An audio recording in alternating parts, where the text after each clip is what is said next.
Hello guys, അപ്പോൾ ഇന്ന് ഞങ്ങൾ പോകുന്നത് ഉസ്ബെക്കിസ്ഥാനിലേക്കാണ്.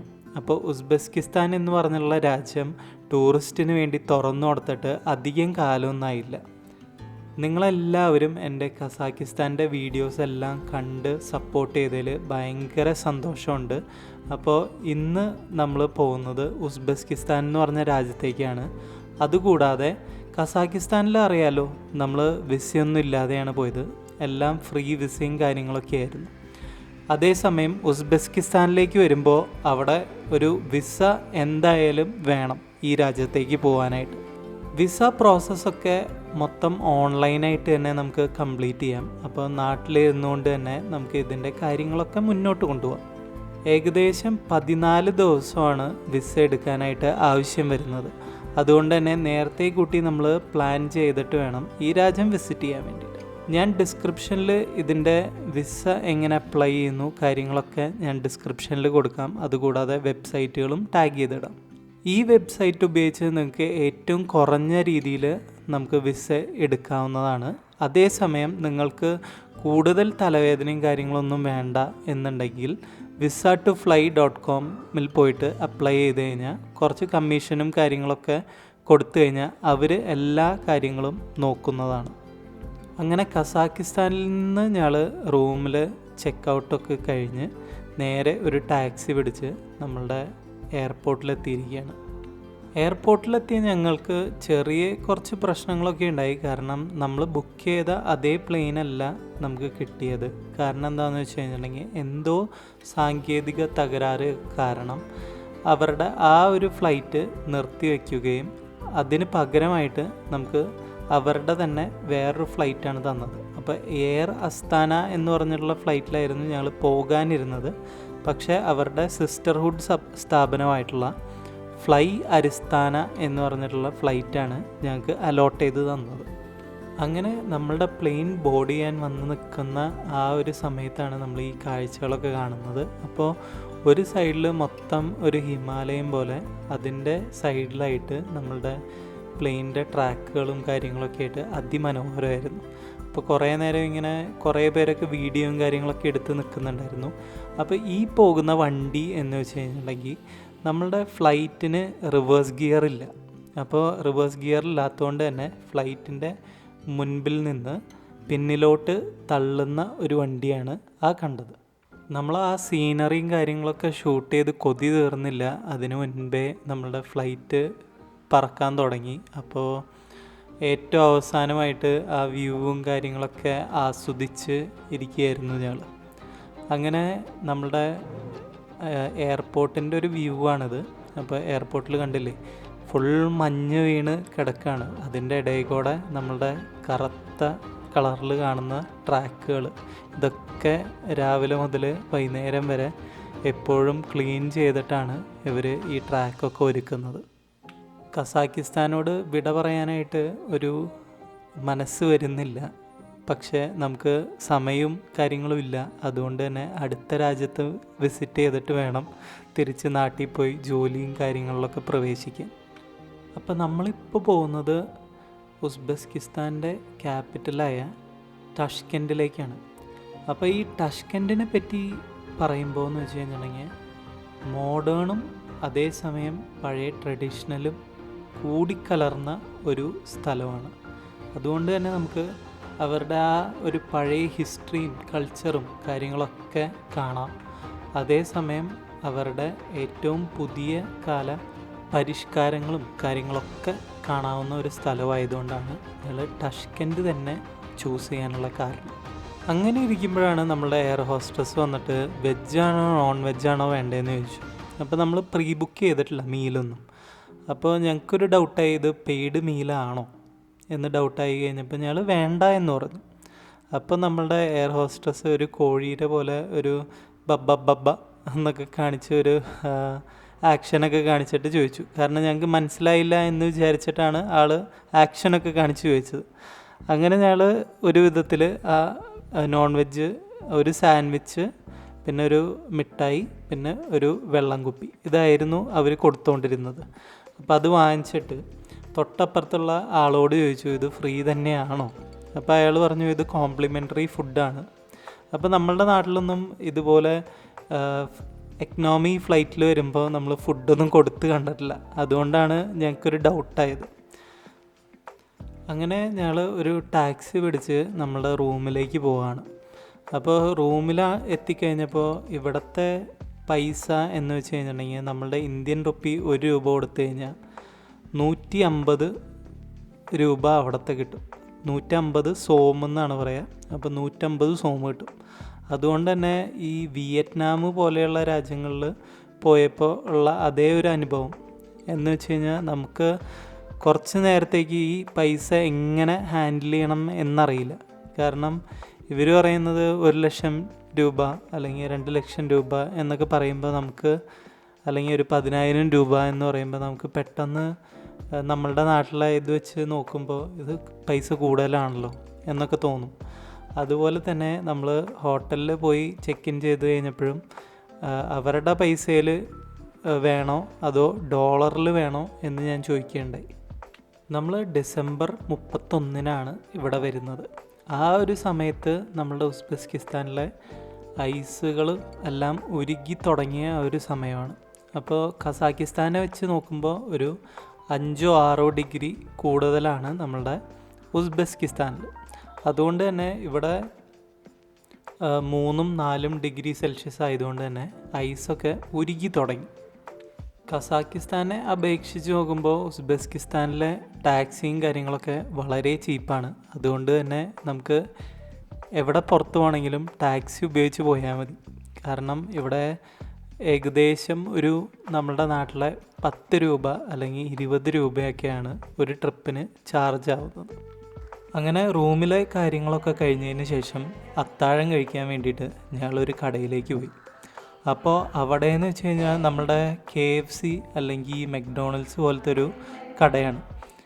അവിടെ ചെന്ന് കഴിഞ്ഞപ്പോൾ നമുക്ക് ഇഷ്ടം പോലെ വെറൈറ്റീസ് ഓഫ് ഷവർമേരെ ഐറ്റംസാണ്. അല്ലാതെ നമ്മളുടെ ക്രിസ്പി ചിക്കനും ബർഗറും ഇതൊന്നല്ല അവിടുത്തെ സ്റ്റേപ്പിൾ ഫുഡ്. അപ്പോൾ ഒട്ടനവധി സാധനങ്ങളാണ്. ഇവിടെ ഡോണർ എന്നാണ് പറയുന്നത്, ഷവർമ എന്നല്ല പറയണേ. അപ്പോൾ ഈ ഡോണർ വെച്ചിട്ടുള്ള ഇഷ്ടം പോലെ വെറൈറ്റി ഓഫ് സാധനങ്ങളാണ്. ചോറിൻ്റെ കൂടെ കൊടുക്കും, അല്ലെങ്കിൽ ബർഗറിൻ്റെ പോലെ ഒരു ബണ്ണിൻ്റെ ഉള്ളിൽ വെച്ച് കൊടുക്കും, അല്ലെങ്കിൽ നമ്മളുടെ ട്രഡീഷണൽ കുബൂസിൻ്റെ ഉള്ളിൽ വെച്ച് കൊടുക്കും. അങ്ങനെ ഒട്ടനവധി ഓപ്ഷനുകളാണ് ഈ ഡോണർ വെച്ചിട്ടുള്ളത്. നമുക്ക് തന്നെ കണ്ടിട്ട് അത്ഭുതവും പിന്നെ നമുക്ക് എല്ലാം കഴിക്കണം, ഏത് ആദ്യം ചൂസ് ചെയ്യും, അങ്ങനെയുള്ള ഒരു ഫാൻറ്റസി വരും. അത്തരം ഫുഡുകളാണ് ഇവിടെ കൊടുക്കുന്നത്. ആദ്യ ദിവസം അങ്ങനെ പെട്ടെന്ന് കടന്നുപോയി. കാരണം രാവിലെ എഴുന്നേറ്റപ്പോൾ തൊട്ട് ഉള്ള യാത്രയും കാര്യങ്ങളൊക്കെയാണ്. അപ്പോൾ നേരെ ചെന്ന് ഹോട്ടലിൽ ചെക്ക് ഇൻ ചെയ്ത് നമ്മൾ ഭക്ഷണവും കാര്യങ്ങളൊക്കെ കഴിക്കാൻ പോയി. തിരിച്ച് വന്ന് ക്ഷീണിച്ച് കിടന്നുറങ്ങിപ്പോയി. അങ്ങനെ 2ാം ദിവസത്തിലേക്ക് കടക്കുമ്പോൾ നമ്മൾ നേരെ പോകുന്നത് അമീർ തിമൂർ സ്ക്വയറിലേക്കാണ്. ഈ അമീർ തിമൂർ സ്ക്വയർ എന്ന് പറയുമ്പോൾ അവിടുത്തെ ഒരു ചരിത്ര പ്രസിദ്ധമായിട്ടുള്ള ഒരു സ്ക്വയറാണ്, ഒരു പാർക്കാണ്. ഇതിൻ്റെ ചുറ്റും തന്നെയാണ് ബാക്കി നമുക്ക് കാണാൻ പോകുന്ന പല സ്ഥലങ്ങളും ഉള്ളത്. അതുകൊണ്ട് തന്നെ അവിടേക്കൊരു ടാക്സിയുമായിട്ട് ഞങ്ങൾ യാത്ര തുടർന്നു. നമുക്ക് കാണാം ഇവിടുത്തെ റോഡുകളെല്ലാം 6 ലൈനും പിന്നെ മിനിമം 4 ലൈനുമാണ്. അതുകൊണ്ട് തന്നെ നല്ല സുഖമായിട്ട് നമുക്ക് യാത്രയും കാര്യങ്ങളൊക്കെ ചെയ്യാൻ പറ്റും. ഈ റോഡിനൊത്ത വണ്ണം തന്നെ ഉള്ള വാഹനങ്ങൾ ഇവിടെ ഇല്ല. വാഹനങ്ങളൊക്കെ ഭയങ്കര കുറവാണ്. അതുകൊണ്ട് തന്നെ ട്രാഫിക് ജാമും കാര്യങ്ങളൊന്നും ഇല്ലാത്തതുകൊണ്ട് തന്നെ പെട്ടെന്ന് തന്നെ നമുക്ക് ഉദ്ദേശിച്ച സ്ഥലങ്ങളിൽ എത്തിച്ചേരാൻ പറ്റും. റഷ്യൻ സോവിയറ്റ് യൂണിയൻ്റെ ഭാഗമായതുകൊണ്ട് തന്നെ ഇവിടെ ഇപ്പോഴും അതെ കൂടുതൽ ഉപയോഗിക്കുന്നത് റഷ്യൻ ആപ്പുകളും കാര്യങ്ങളൊക്കെയാണ്. അതുകൊണ്ട് തന്നെ നമുക്ക് ടാക്സി ബുക്ക് ചെയ്യാനും അല്ലെങ്കിൽ വഴികൾ അറിയാനും ഒക്കെ നമുക്ക് യാൻഡെക്സ് ആപ്പിൻ്റെ സഹായം തേടേണ്ടതായിട്ട് വരും. ഇവിടെ വന്നിട്ട് ഞങ്ങൾ കണ്ട മറ്റൊരു പ്രത്യേകത എന്ന് വെച്ച് കഴിഞ്ഞാൽ ഒട്ടുമിക്ക കടകളും ഇവിടെ തുറക്കുന്നത് ഒരു 10 മണിക്ക് ശേഷമാണ്. അപ്പോൾ രാവിലെ 10 മണിക്ക് ശേഷമാണ് കടകളൊക്കെ തുറക്കുന്നത്.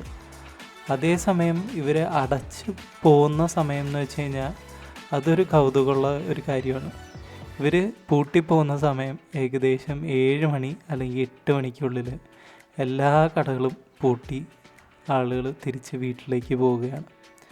എന്നിട്ട് അവരുടെ ഫാമിലിയും കാര്യങ്ങളൊക്കെ ആയിട്ട് ടൈമും കാര്യങ്ങളൊക്കെ സ്പെൻഡ് ചെയ്യുന്ന ജനതയാണ് നമ്മളുടെ ഉസ്ബെക്കിലുള്ളത്. ശരിക്കും പറഞ്ഞാൽ നല്ലൊരു കാര്യമാണ്. കാരണം നമ്മൾ ഒരു ശരിക്കുള്ള ഒരു വർക്ക് ലൈഫ് ബാലൻസാണ് ഇത്തരത്തിൽ നമുക്ക് കിട്ടുന്നത്. അപ്പോൾ നമ്മളുടെ ഫാമിലിയൊക്കെ ആയിട്ട് സ്പെൻഡ് ചെയ്യാൻ കുറേ സമയം കിട്ടുകയാണ് നമുക്ക്. എല്ലാ കടകളും ഒരേ സമയം തന്നെ പൂട്ടിപ്പോകുന്നതുകൊണ്ട് നമുക്ക് ആ കടയിൽ കച്ചവടം കൂടി അല്ലെങ്കിൽ ഈ കടയിൽ കച്ചവടം കുറഞ്ഞു അത്തരത്തിലുള്ളൊരു പരാതിയും കാര്യങ്ങളൊന്നുമില്ല. നമുക്കൊക്കെ അറിയാം, നമ്മളുടെ നാട്ടിലൊക്കെ കടകൾ രാവിലെ തുറന്നു കഴിഞ്ഞാൽ പിന്നെ ചിലപ്പോൾ ഒരു 10-11 മണി ഒക്കെ വരെ കടകളുണ്ടായിരിക്കും. അപ്പോൾ നമ്മളുടെ ആ ഒരു ദിവസം മൊത്തം നമ്മൾ ആ കടയിൽ സ്പെൻഡ് ചെയ്യാണ്. അത് കഴിഞ്ഞിട്ട് നമ്മളുടെ ഫാമിലിയായിട്ട് നമ്മൾ ഒത്തുചേരുന്നത് ആകെ ഒരു ദിവസവും കാര്യങ്ങളൊക്കെ ആയിരിക്കും. ആ ഒരു ഞായറാഴ്ച മാത്രമായിരിക്കും അവരായിട്ട് ടൈം സ്പെൻഡ് ചെയ്യാൻ കിട്ടുന്നത്. അതേസമയം ഇത്തരത്തിലൊരു നേരത്തെ കട അടയ്ക്കുന്ന ഒരു പരിപാടിയൊക്കെ ഉണ്ടെങ്കിൽ അതും എല്ലാവരും ഒരേ സമയത്തും കാര്യങ്ങളൊക്കെ അടയ്ക്കുകയാണെങ്കിൽ നമുക്ക് നമ്മളുടെ ഫാമിലിയായിട്ട് സ്പെൻഡ് ചെയ്യാൻ ഇഷ്ടം പോലെ സമയവും കാര്യങ്ങളൊക്കെ കിട്ടും. ഇതുപോലെയുള്ള പല യാത്രകളുമാണ് നമ്മുടെ കണ്ണ് തുറപ്പിക്കുക എന്നൊക്കെ പറയില്ലേ. അതുപോലെയുള്ള പല അനുഭവങ്ങളും കാര്യങ്ങളും നമുക്ക് യാത്ര ചെയ്യുമ്പോൾ കിട്ടും. ഇപ്പോൾ നമ്മൾ ഈ നടന്നു പോകുന്ന സബ്വേ എന്ത് വൃത്തിയായിട്ടാണ് ഇവർ സൂക്ഷിച്ചിരിക്കുന്നത്. ഉണ്ടാക്കിയിടുന്നതിൽ മാത്രമല്ല, അത് വൃത്തിക്ക് സൂക്ഷിക്കുന്നതിലും കൂടെയാണ് കാര്യമിരിക്കുന്നത്. അപ്പോൾ നമ്മളുടെ നാട്ടിലൊക്കെ ഇതുപോലെ ഒരു സബ്വേ ഒക്കെ ഉണ്ടാക്കിയിടുമ്പോൾ ഒരു മാസമൊക്കെ നന്നായി കിടക്കും. അതിനുശേഷം ആൾക്കാർ ഈ മുറുക്കി തുപ്പിയത് തുപ്പാനും ഇതൊക്കെയായിട്ട് ഉപയോഗിക്കുന്ന ഒരു സ്ഥലമായിട്ട് മാറുകയാണ്. നമ്മളുടെ റൈറ്റ് സൈഡിലായിട്ട് റെയിലൊക്കെ കൊടുത്ത് ഒരു സ്ഥലം കാണുന്നത് ഇവിടുത്തെ ഹാൻഡിക്യാപ്ഡ് ആയിട്ടുള്ള അല്ലെങ്കിൽ വീൽ ചെയറിൽ പോകുന്ന അല്ലെങ്കിൽ നമ്മുടെ കുട്ടികളെ ട്രോളിയിൽ ഉന്തിക്കൊണ്ടുപോകുന്ന ആൾക്കാർക്ക് സുഖമായിട്ട് ഈ സബ്വേ കടക്കാനുള്ള ഒരു സംവിധാനമാണ്. ഈ അമീർ തിമൂർ സ്ക്വയർ എന്ന് പറയുന്നത് ഒരു 2.5 ഏക്കർ സ്ഥലത്ത് വരുന്ന ഒരു വലിയൊരു പാർക്കാണ്. അപ്പോൾ പണ്ട് ഇത് ഉണ്ടാക്കുന്ന സമയത്ത് റഷ്യക്കാരാണ് ഇത് ഉണ്ടാക്കിയത്. അപ്പോൾ ഒരു മോസ്കോ സ്ട്രീറ്റും പിന്നെ മറ്റൊരു സ്ട്രീറ്റും തമ്മിൽ ബന്ധിപ്പിക്കുന്ന ഒരു സ്ഥലമായിരുന്നു ഈ അമീർ തിമൂർ സ്ക്വയർ. അല്ലെങ്കിൽ ഇതിൻ്റെ മുൻപത്തെ പേര് അമീർ തിമൂർ സ്ക്വയർ എന്നല്ല, ഇവിടെ സ്റ്റാലിൻ്റെയും മാർക്സിൻ്റെയും ഒക്കെ സ്റ്റാച്യൂസും കാര്യങ്ങളൊക്കെ ആയിരുന്നു. അതിനുശേഷം 1994 കാലഘട്ടത്തിലാണ് ഇവിടെ ഇവർ റീനെയിം ചെയ്ത് ഇത് അമീർ തിമൂർ സ്ക്വയർ എന്ന് പേര് മാറ്റിയത്. എല്ലാ വികസിത രാജ്യങ്ങളിലും കാണുന്ന പോലെ വലിയൊരു വാക്ക് വേയുമായിട്ടുള്ള ഒരു പാർക്കാണ് നമ്മുടെ അമീർ തിമൂർ സ്ക്വയർ. ഇവിടെ ധാരാളം ആൾക്കാർ രാവിലെ നടക്കാനായിട്ടും അല്ലെങ്കിൽ എക്സസൈസുകളുമായിട്ടൊക്കെ വരുന്നത് കാണാം. അതുകൂടാതെ വളരെ കുറച്ച് ടൂറിസ്റ്റുകളും ഇതിൽ നടന്നു പോകുന്നു നമുക്ക് കാണാൻ പറ്റും. ഇവിടെ തന്നെ മറ്റൊരു കാഴ്ച കാണുന്നതെന്ന് വെച്ച് കഴിഞ്ഞാൽ ധാരാളം ഫോട്ടോഗ്രാഫേഴ്സ് അവരിങ്ങനെ നമ്മളുടെ DSLR ക്യാമറയും കാര്യങ്ങളൊക്കെ കൊണ്ട് ഇവിടെ നിൽക്കുന്നുണ്ടായിരിക്കും. അപ്പം നമ്മൾ ദൂരെ നിന്ന് നടന്നു വരുമ്പോഴേക്കും ഇവരുടെ ക്യാമറയിൽ നമ്മളുടെ ദൃശ്യങ്ങളിങ്ങനെ പകർത്തിക്കൊണ്ടിരിക്കുകയാണ്. ഒരുപാട് ഫോട്ടോഗ്രാഫേഴ്സ്, അതായത് ഒരു 25-30 ഫോട്ടോഗ്രാഫേഴ്സ് ഉണ്ടായിരിക്കും. അവരെല്ലാവരും നമ്മളുടെ ഇങ്ങനെ ചിത്രങ്ങൾ എടുത്തുകൊണ്ടിരിക്കുകയാണ്. അപ്പോൾ നല്ല നല്ല ആംഗിളുകളിൽ അവർ ഫോട്ടോ എടുത്തിട്ട് നമ്മളുടെ അടുത്ത് വന്നിട്ട് ചോദിക്കും ഇതിലേതെങ്കിലും ഫോട്ടോ വേണോ. അങ്ങനെയാണെങ്കിൽ ഒരു 10 രൂപയായിരിക്കും ചിലപ്പോൾ ചാർജ്, 20 രൂപയായിരിക്കും ചാർജ് നമ്മളുടെ നാട്ടിലെ. ഇവിടുത്തെ അതായത് 10,000 സോം. ധാരാളം വൃക്ഷങ്ങളും കാര്യങ്ങളുമായിട്ടുള്ള ഒരു സ്ഥലമാണ് ഈ അമീർ തിമൂർ സ്ക്വയർ. എന്നാൽ നമുക്ക് കാണാം ആ ഇലകളൊക്കെ പൊഴിഞ്ഞ് കമ്പുകൾ മാത്രം നിലനിൽക്കുന്നത് കാണാം. കാരണം ഇപ്പോൾ ഇവിടുത്തെ വിൻ്റർ സീസൺ കഴിഞ്ഞ് ആ മഞ്ഞും കാര്യങ്ങളൊക്കെ ഉരുകി തുടങ്ങിയിട്ടുള്ളൂ. അപ്പോൾ നമ്മളുടെ ഈ മഞ്ഞത്തുള്ള ഒരു പ്രശ്നം എന്ന് വെച്ച് കഴിഞ്ഞാൽ പൈൻ മരങ്ങളൊഴിച്ച് ബാക്കിയുള്ള എല്ലാ ചെടികളും ഇലകളും കാര്യങ്ങളൊക്കെ ചീഞ്ഞു പോവും ഈ മഞ്ഞ് ഇതിൻ്റെ മുകളിൽ വീണ് കിടന്നിട്ട്. അപ്പോൾ പല മാളുകളുടെയും അല്ലെങ്കിൽ ഷോപ്പിംഗ് കോംപ്ലക്സുകളുടെയൊക്കെ മുന്നിലുള്ള ചെടികളും കാര്യങ്ങളൊക്കെ അവർ പ്രിസർവ് ചെയ്യാൻ വേണ്ടിയിട്ട് അവർ ഒരു ഷീറ്റൊക്കെ ഇട്ട് മറയ്ക്കും. ഇപ്പോഴും അവിടെ ഇവിടെയൊക്കെ ആയിട്ട് മഞ്ഞ് കട്ടകളും കാര്യങ്ങളൊക്കെ കാണാം നമുക്ക്. എല്ലാം ഉരുകിപ്പോയി തുടങ്ങിയിട്ടേ ഉള്ളൂ. പാർക്കിൻ്റെ ഒത്ത നടുക്കിലായിട്ട് ഒരു കുതിരയുടെ മുകളിൽ ഇരിക്കുന്ന അമീർ തിമൂറിനെ നമുക്ക് കാണാം. എല്ലായിടത്തും കുറേ വേസ്റ്റ് ബാസ്ക്കറ്റുകളും കാര്യങ്ങളൊക്കെ ഉണ്ട്, സീറ്റുകളുണ്ട്. അവിടെ ഇരുന്ന് നമുക്ക് വേണമെങ്കിൽ പ്രഭാത ഭക്ഷണവും കാര്യങ്ങളൊക്കെ കഴിക്കാം, അല്ലെങ്കിൽ നമുക്ക് ഓടാൻ പോവാം, എന്നിട്ട് അവിടെ വന്ന് റെസ്റ്റ് ചെയ്തിരിക്കാം. പിന്നെ ഇടയ്ക്കുന്നൊരു ഫൗണ്ടൻ ഉണ്ട്. ആ ഫൗണ്ടൻ രാത്രികളിലാണ് കൂടുതൽ പ്രവർത്തിക്കുന്നത്, അപ്പോൾ അത് കാണാം. പിന്നെ നമ്മളുടെ പോലീസുകാർ അവിടെ ഇവിടെയൊക്കെ ആയിട്ട് നടക്കുന്നുണ്ട്. അപ്പോൾ നല്ല സെക്യൂർ ആയിട്ടുള്ളൊരു സ്ഥലമാണ്. അപ്പോൾ പല ആൾക്കാരും ഇതിൽ പാസ് ചെയ്യുന്നവരുണ്ട്, ഇവിടെ വന്ന് എക്സസൈസും കാര്യങ്ങളൊക്കെ ചെയ്യുന്നവരുണ്ട്. അങ്ങനെ ഒട്ടനവധി ആൾക്കാരാണ് ഈ അമീർ തിമൂർ സ്ക്വയറിൽ ദിവസവും വന്നു പോകുന്നത്. അത്യാവശ്യം കുറച്ച് ദൂരമൊക്കെ നടന്നതിന് ശേഷം ഞാൻ വന്ന് ഒരു ബെഞ്ചിലേക്ക് ഇരിക്കുകയാണ്, കുറച്ച് നേരം കഴിഞ്ഞ് റിലാക്സ് ചെയ്യാം എന്നുള്ള രീതിയിൽ. അപ്പോൾ നമ്മളുടെ വൈഫാണെങ്കിൽ അവിടെ പൈൻ മരങ്ങളുടെ പൈനുകളൊക്കെ ശേഖരിക്കുന്നതിൻ്റെ തിരക്കിലും കാര്യങ്ങളിലാണ്. അവൾ ഇതൊക്കെ ഒരു സൊവനിയറായിട്ട് നമുക്ക് നാട്ടിൽ കൊണ്ടുപോകണം, അവിടെ വെച്ച് നമുക്ക് ഒന്ന് ഇതിനെ പോളിഷൊക്കെ ചെയ്തെടുത്ത് എന്തെങ്കിലുമൊക്കെ അലങ്കാര പണികളൊക്കെ നടത്തണം എന്ന് പറഞ്ഞ് അവൾ പറക്കിക്കൊണ്ടിരിക്കുകയാണ്.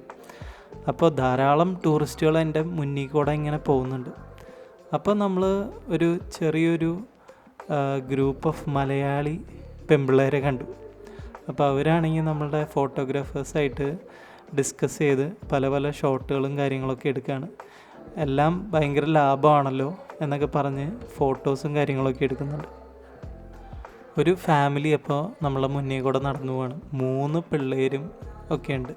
അപ്പോൾ ഇവിടുത്തെ ആൾക്കാർ ഒരു മുസ്ലിം കമ്മ്യൂണിറ്റി ആയതുകൊണ്ട് തന്നെ ഇവർക്ക് ഏറ്റവും കുറഞ്ഞത് നമ്മൾ കാണുന്നത് ഒരു 3 പിള്ളേരാണ്. ഏറ്റവും ചെറിയൊരു ഫാമിലിക്ക് 3 പിള്ളേരെങ്കിലും ഉണ്ടായിരിക്കും. അങ്ങനെയാണ് നമ്മളുടെ മുന്നിൽ കൂടെ നടന്നു പോകുന്ന ഓരോ ഫാമിലിയും ഉള്ളത്. അങ്ങനെ ഞാനിങ്ങനെ ഇരിക്കുമ്പോഴാണ് ഒരു ഉസ്ബെക്ക് ഫാമിലി വന്നിട്ട് എൻ്റെ അടുത്ത് വന്നിട്ട് അവർ പറയാണ് ഒരു ഫോട്ടോ എടുക്കണം എന്ന് പറയാണ്. അപ്പോൾ ഞാൻ ഷുവർ എടുത്തരാം എന്നുള്ള നിലയിൽ പോകുമ്പോഴാണ് അവർ പറയുന്നത് അവർക്ക് വേണ്ടത് അവരുടെ ഫാമിലി ഫോട്ടോ അല്ല, എൻ്റെ കൂടെ ഒരു ഫോട്ടോ എടുക്കണം എന്നാണ്. അപ്പോൾ ഇതിന് കാരണം എന്താണെന്ന് വെച്ച് കഴിഞ്ഞിട്ടുണ്ടെങ്കിൽ ഉസ്ബെക്കിസ്ഥാനിൽ ആൾക്കാരൊക്കെ ഫോറിനേഴ്സ് വന്നു തുടങ്ങിയിട്ട് കുറച്ച് കാലങ്ങളായിട്ടുള്ളൂ. അതേസമയം ഇവരെല്ലാവരും വെളുത്ത ആൾക്കാരായതുകൊണ്ട് തന്നെ ഇവർക്ക് കുറച്ച് ഡാർക്ക് സ്കിന്നുള്ള ആൾക്കാരോടാണ് കൂടുതൽ താല്പര്യം. അപ്പോൾ വീട്ടിലൊക്കെ കൊണ്ട് കാണിക്കാനാണെന്ന് തോന്നുന്നു, എൻ്റെ കൂടെ 2 ഫോറിനേഴ്സ് വന്നു എന്നൊക്കെ കാണിക്കാൻ വേണ്ടിയിട്ടാണെന്ന് തോന്നുന്നു എൻ്റെ കൂടെ ഫോട്ടോ എടുക്കണം എന്ന് പറഞ്ഞു. അങ്ങനെ അതിൻ്റെയൊക്കെ സന്തോഷത്തിൽ ഞാൻ വൈഫിൻ്റെ അടുത്ത് പറയാൻ വേണ്ടി നടന്നുകൊണ്ടിരിക്കുകയായിരുന്നു. പൊതുവേ എല്ലാവരും ഫോറിനേഴ്സായിട്ടുള്ള ഇംഗ്ലീഷുകാരുടെയൊക്കെ കൂടെ ഫോട്ടോ എടുക്കുമ്പോൾ നമ്മുടെ കൂടെ ഒരാൾ ഫോട്ടോ എടുക്കണം എന്ന് പറയുമ്പോൾ നമുക്കൊരു ഭയങ്കര ഒരു സന്തോഷവും കാര്യങ്ങളൊക്കെ വരില്ലേ, അത്തരത്തിലുള്ളൊരു സന്തോഷത്തിലായിരുന്നു ഞാൻ. അപ്പോൾ ഈ കാണുന്നത് ഒരു യാൻഡെക്സ് ഗോ വഴിയുള്ള ഒരു ഇലക്ട്രിക് സ്കൂട്ടറാണ്. ഇതിന് ലൈസൻസും കാര്യങ്ങളൊന്നും വേണ്ട, അതുകൊണ്ട് തന്നെ നമുക്ക് എടുത്ത് ഓടിക്കാവുന്നതാണ്.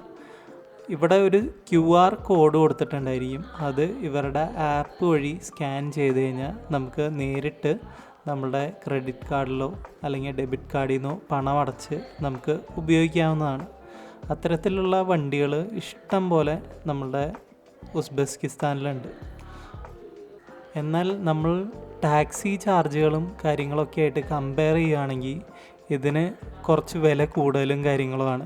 കാരണം ഇത് എല്ലാ നിരത്തുകളിലൂടെയും ഓടിച്ചു കൊണ്ടുപോകാൻ പറ്റുന്ന ഒരു വണ്ടിയാണ്. അപ്പോൾ നമുക്ക് ഈ പാർക്കിൻ്റെ ഇടയിൽക്കൂടെയൊക്കെ അടുത്ത സ്ഥലങ്ങളിലേക്കും ഒക്കെ പോകാനും കാര്യങ്ങളൊക്കെ പറ്റും.